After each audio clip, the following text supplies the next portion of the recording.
Hello hi, നമുക്കിന്ന് തേങ്ങാപ്പാൽ chicken fry ഉണ്ടാക്കിയാലോ?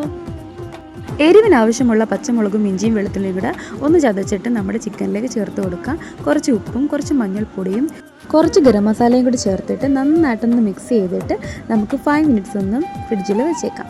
ചിക്കൻ വറുക്കാനുള്ള പാത്രം ചൂടായി വരുമ്പോഴത്തേക്കും നമുക്കതിലേക്ക് 1 സ്പൂൺ അളവിന് വെളിച്ചെണ്ണ ചേർത്ത് കൊടുക്കാം. എന്നിട്ട് നമുക്കതിലേക്ക് ചിക്കൻ പീസസ് എല്ലാം ഇട്ട് കൊടുക്കാം. ബോൺലെസ് ആണ് കൂടുതൽ ഞാൻ എടുത്തിരിക്കുന്നത് കേട്ടോ. എന്നിട്ട് നമുക്കതിലേക്ക് തേങ്ങാപ്പാൽ അങ്ങോട്ട് ചേർത്ത് കൊടുക്കാം. തേങ്ങാപ്പാലിൽ കിടന്ന ചിക്കൻ എല്ലാം നന്നായിട്ടങ്ങ് വേകും. ചിക്കൻ എല്ലാം ഒരുവിധം ഒന്ന് വെന്ത് വരുമ്പോഴത്തേക്കും തേങ്ങാപ്പാലിലുള്ള വെള്ളമെല്ലാം വറ്റി ആ എണ്ണയെല്ലാം അങ്ങ് തെളിഞ്ഞ് വരും. അപ്പോൾ ആ എണ്ണയിൽ കിടന്നിട്ടാണ് നമ്മുടെ ചിക്കൻ മുഴുവനായിട്ടും മുരിഞ്ഞ് വരുന്നത് കേട്ടോ. അപ്പോൾ പിന്നീട് എണ്ണ ചേർക്കേ വേണ്ട.